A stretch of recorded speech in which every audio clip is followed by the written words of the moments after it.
अस्सलाम वालेकुम। आज के टेक्नोलॉजी पॉडकास्ट सेशन में खुश आमदीद। मैं हूं आपका मेज़बान हसान ज़ैद।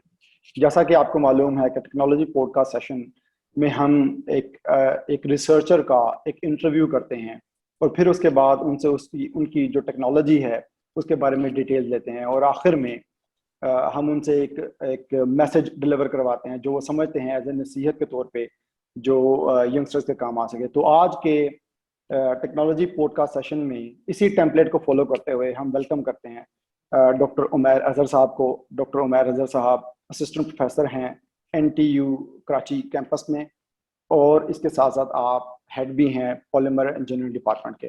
Sir, very warm welcome to you to this session. Thank you very much sir, thank you very much. अच्छा डॉक्टर साहब, हमारा क्योंकि टेम्पलेट ऐसा है तो आपके इंट्रोडक्शन से हम स्टार्ट करते हैं। आपका नेटिव सिटी कौन सा है, आपकी करंट जॉब क्या है, और आपकी पीएचडी जो है वो आपने किस फील्ड में की? जी, बिस्मिल्लाहिर्रहमानिर्रहीम। मेरा नाम डॉक्टर उमैर अजहर है। करंटली मैं National Textile University Karachi campus में डिपार्टमेंट ऑफ पॉलीमर इंजीनियरिंग में as an assistant professor and head of this department serve कर रहा हूँ। और मेरा ताल्लुक जो है वो वज़ीराबाद से है। It's a tehsil of district Gujranwala. इब्तदाई तालीम मैंने वज़ीराबाद से ही हासिल की। उसके बाद यूनिवर्सिटी ऑफ गुजरात से मैंने केमिकल इंजीनियरिंग की बैचलर्स किया, और right after getting degree from university of Gujarat industrial job हो गई मेरी, और 3 साल मैंने इंडस्ट्री को सर्व किया। It was a great experience के केमिकल इंजीनियरिंग करने के बाद एक बंदे का ख्वाब होता है यार कि वो इंडस्ट्री को ज्वाइन करेगा।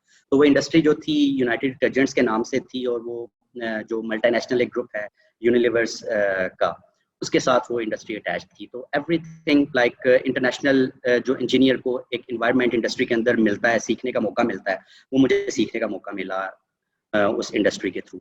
मीनवाइल इंडस्ट्री के जॉब के दौरान मैंने यूनिवर्सिटी ऑफ पंजाब से एमएससी केमिकल इंजीनियरिंग कंप्लीट की, और 2015 में चाइनीज़ गवर्नमेंट के स्कॉलरशिप पे मैं चाइना चला गया, और यूनिवर्सिटी ऑफ जिनान से मैंने अपनी पीएचडी कंप्लीट की 2019 में, और उसके बाद अभी आपके सामने। तो पीएचडी में आपका जो रिसर्च एरिया है डॉक्टर साहब वो क्या था? जी, अगर तो बात की जाए रिसर्च एरिया की, तो एक केमिकल इंजीनियरिंग की सब फील्ड है पॉलीमर के नाम से। पॉलीमर इंजीनियरिंग कह सकते हैं, पॉलीमर केमिस्ट्री कह सकते हैं। तो मेरी जो सब फील्ड थी वो पॉलीमर केमिस्ट्री थी। अगर पॉलीमर केमिस्ट्री को मैं अपने यंग रिसर्चर्स को अगर बताना चाहूँ एक बिल्कुल शॉर्ट फॉर्म में, तो वो ये है कि everything around us is a polymer. अभी अगर हम देखें जो प्लास्टिक है तो वो पॉलीमर है। अगर रबर की तरफ अगर आपको कोई भी प्रोडक्ट अपने इर्द गिर्द रबर की नजर आ रही है तो वो भी पॉलीमर है। इनफैक्ट आपने ये जो शर्ट पहनी है ये भी पॉलीमर है। वुड जो है ये भी पॉलीमर है। ये जो पीछे मेरी दीवार देख रहे हैं पेंट की, इसके ऊपर पेंट हुआ हुआ है, पेंट इज अ पॉलीमर। तो everything around us is a polymer, and polymer जो है वो एक केमिकल इंजीनियरिंग की ही सब ब्रांच है। तो ये मेरा एक जो रिसर्च फील्ड थी, और इसमें पर्टिकुलरली जो है मेरा जो प्रोफेसर था उसके पास प्रोजेक्ट था gulf based. Gulf based project इस तरह से था कि जो ऑयल स्पिलेजेस हो जाती हैं, ऑयल को एक जगह से दूसरी जगह शिफ्ट करने के दौरान, तो वो समंदर के अंदर आपका ऑयल चला गया, और उसको बाहर निकालने के लिए कुछ प्रोडक्ट्स के ऊपर या मैकेनिज्म्स के ऊपर वर्किंग करने के ऊपर ही मेरी पीएचडी के अंदर वर्क था। अच्छा, तो आपका ये जो सोशल इम्पैक्ट था ये इकोसिस्टम की उसमें इम्प्रूवमेंट के हवाले से था? बिल्कुल एग्जैक्टली आप सही फरमा रहे हैं कि जब ऑयल हमारा समंदर के अंदर जाता है तो वो पूरे इकोसिस्टम को डिस्टर्ब करता है अगर उसकी बरवक्त रेमेडिएशन ना की जाए। तो अभी हयात में जाएगा, अभी हयात से इनडायरेक्टली हम उससे मुतासर हो रहे होंगे। परिंदे भी आते हैं, उनके परों पर भी लगते हैं, उनकी भी इंसुलेटिंग एबिलिटी जो है वो कम होती है। तो इट्स ग्लोबली एक साइकिल जो है वो डिस्टर्ब होता है। तो इसकी रेमेडिएशन के ऊपर काम करना बहुत जरूरी है। तो डॉक्टर साहब, क्या स्पेसिफिकली अगर हम पूछें, क्या पर्टिकुलर अप्रोच थी जो आपने अडॉप्ट की टू कंडक्ट दिस रिसर्च, और इसके अलावा आपके पास अल्टरनेटिव ऑप्शंस क्या थे जिन पर आप नहीं गए? हाँ जी, बिल्कुल। इसमें सर ये है कि जैसा कि ऑयल रेमेडिएशन का मैंने जिक्र, ये ऑयल स्पिलेज का जिक्र किया मैंने। अब ऑयल स्पिलेज इस वक्त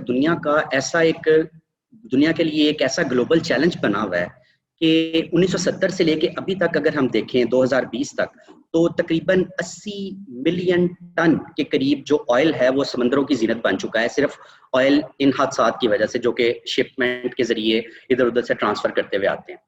तो जो इसके पॉसिबल सॉल्यूशंस थे उनके अंदर एक तो ये है कि आप प्रिवेंटिव वे की तरफ जाएं, उस चीज को कि जिस शिप के अंदर आप मूव कर रहे हैं ऑयल को, उसी को ही आप इतना डेवलप कर दें कि यार ऑयल स्पिलेज एक्सीडेंट्स के चांसेस को ही मिनिमाइज कर दें। तो प्रिवेंटिव अकरेंस की तरफ आप जा रहे हैं, एक तो इसका ये है।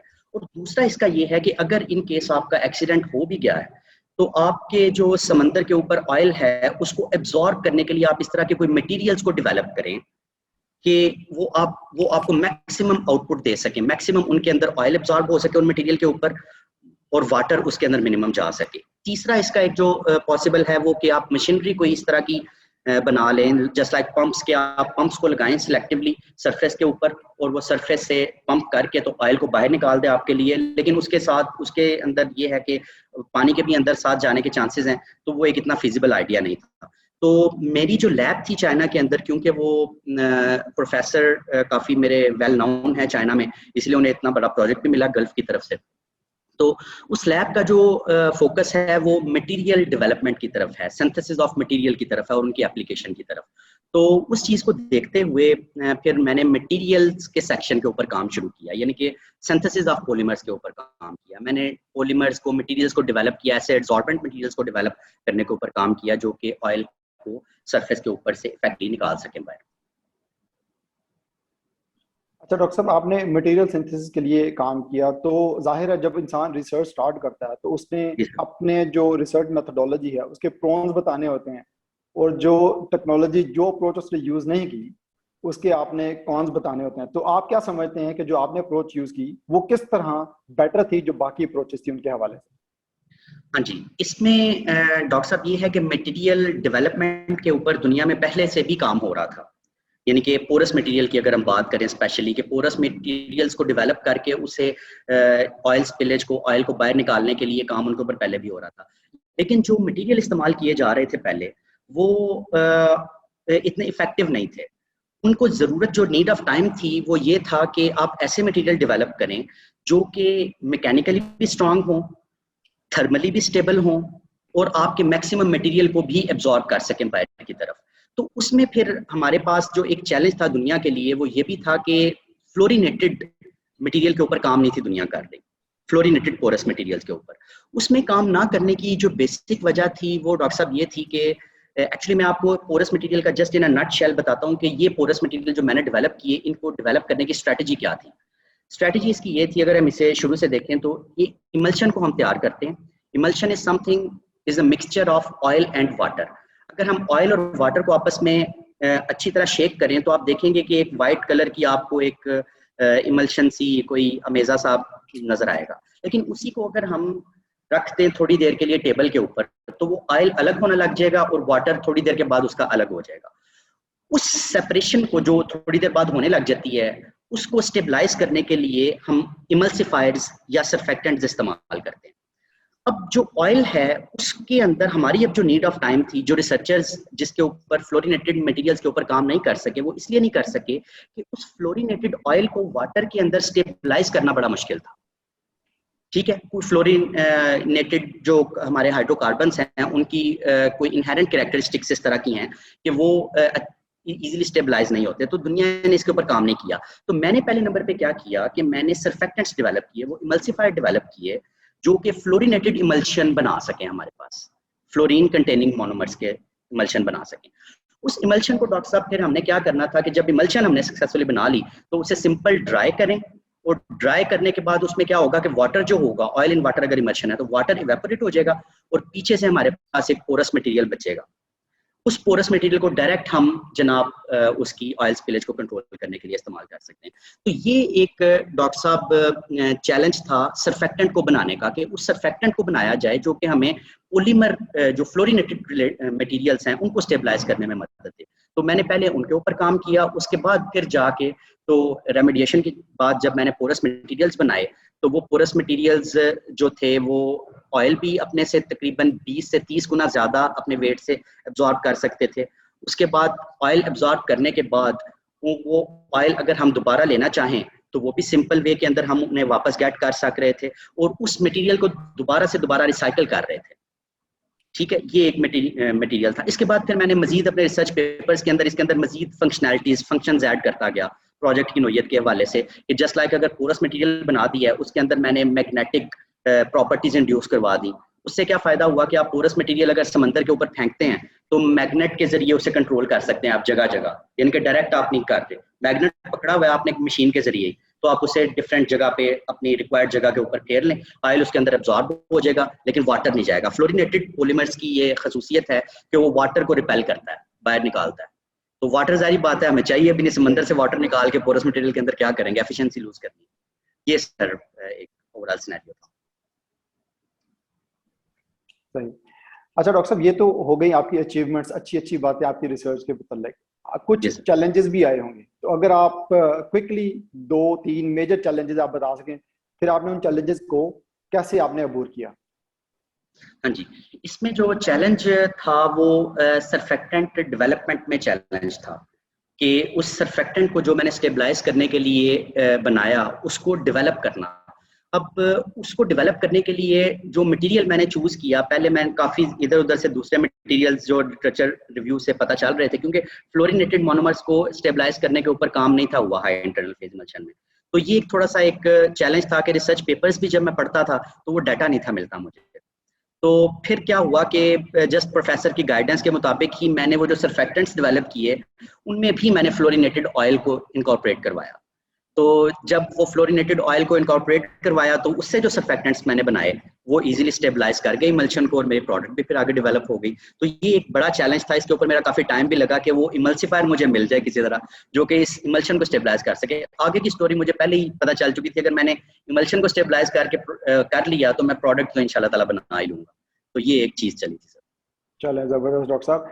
अच्छा डॉक्टर साहब, आपके जो एरिया में पाकिस्तान में हो या इंटरनेशनली, क्या कौन से ऐसे मेजर ग्रुप्स हैं जो आपके एरिया में काम कर रहे हैं? जी, इसमें सर एक जो इंटरनेशनली फेमस ग्रुप है जो इस पोरस मटेरियल्स के ऊपर काम कर रहे हैं वो हैं प्रोफेसर अलेक्जेंडर बिस्मार्क के अंडर एक रिसर्च ग्रुप है इंपीरियल कॉलेज लंदन में, और डिपार्टमेंट है पॉलीमर एंड कंपोजिट इंजीनियरिंग के नाम से। उसमें ये काम हो रहा है। इसके अलावा नील कैमरॉन का एक ग्रुप है department of materials and engineering में, मोनाश यूनिवर्सिटी ऑस्ट्रेलिया, वो इसके ऊपर बड़ा एक्टिवली काम कर रहे हैं। और पाकिस्तान में अगर बात की जाए तो रिसेंटली जो है डॉक्टर इरशाद हुसैन हैं लम्स यूनिवर्सिटी में डिपार्टमेंट ऑफ केमिस्ट्री में, वो इस पोरस मटेरियल्स के ऊपर काफ़ी उनका काम चल रहा है। उन्होंने बिल्कुल सेम टेक्निक वो मैंने अपनाई, उसके जरिए वो इसके ऊपर काम कर रहे हैं। I hope this is very useful information for the young researchers. एक और चीज ऐड कीजिएगा इसमें कि आपके एरिया के जो रिसर्च जर्नल्स हैं, मेजर रिसर्च जर्नल्स, वो कौन कौन से हैं सर? जी, इसमें जो टॉप के जर्नल्स हैं वो हैं, उनमें एडवांस मटेरियल्स आते हैं, एक जर्नल है एडवांस मटेरियल का वो आता है, और journal of American chemical society हैं जैक्स। उसके अलावा ACS applied material and interfaces ये जर्नल है।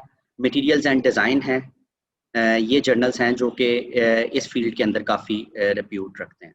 इसके अलावा मैक्रोमोलिक्यूल्स पॉलीमर के अंदर काफ़ी ज़्यादा इंपॉर्टेंट है जर्नल वो ACS का।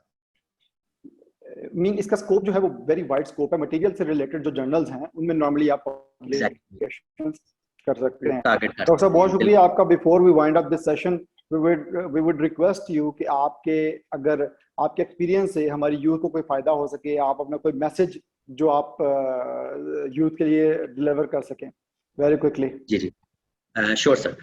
इसमें सर यूथ के लिए जो कि मेरा एक पैगाम है वो ये है कि जो रिसर्चर्स के लिए स्पेशली मैं पहले बात करता हूँ कि जो इनिशियल फेज ऑफ रिसर्च में हैं, रिसर्चर्स के लिए ये है कि आप एज अ रिसर्चर चीज़ों को देखने की अपनी जो अंदाज है ना उसे आपको चेंज करना पड़ेगा। जो एक आम इंसान देखता है एक चीज़ को, आप कोशिश करें कि आप उसको डिफरेंट एंगल से देखें, तब आप उसके अंदर एक नॉवल काम कर सकेंगे। ठीक है, आपकी सोच का एक आम आदमी की सोच से फ़र्क होने का, उसको चीज़ों को देखने के अंदाज को चेंज होना बड़ा ज़रूरी है इसमें।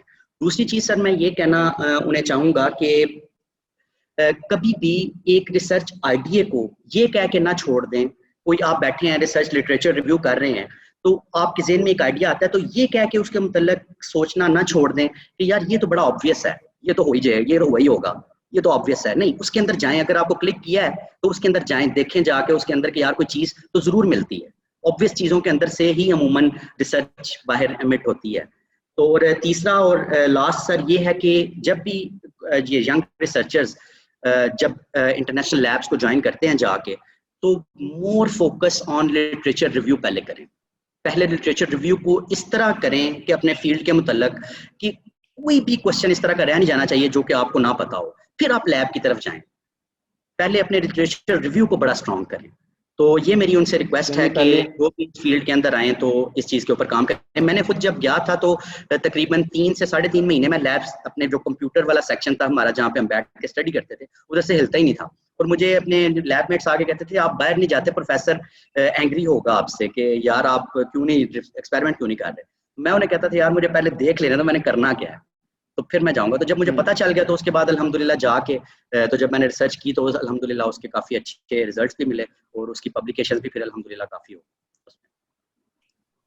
डॉक्टर साहब बहुत इंपॉर्टेंट बात आपने कही, यानी पहले अपनी बेसिस को स्ट्रॉन्ग करें और फिर once you have developed your basis फिर आप एक्सपेरिमेंटल काम की तरफ जाएं और वेरी टाइनी डिटेल्स को भी आप छोटा ना समझें, उनके डीपली उनको स्टडी करें। डॉक्टर साहब बहुत बहुत शुक्रिया, एटलीस्ट मेरे लिए सेशन ये बहुत यूजफुल था, मुझे पूरी उम्मीद है। जी जी जी प्लीज। जज़ाकल्लाह। इसमें सर मैं इस प्लेटफॉर्म के थ्रू आपको भी अप्रिशिएट करता हूँ कि सर आपने पहले जब हम थे इस फेज में, जब हमने पीएचडी का इरादा बनाया तो हम ये चीज़ ढूंढते थे यार कि हमें कोई बंदा इस तरह का मिले जो कि हमारे लिए रोल मॉडल हो, हम उसे देख के क्या उसने किया उसके एक्सपीरियंसेस से सीखें।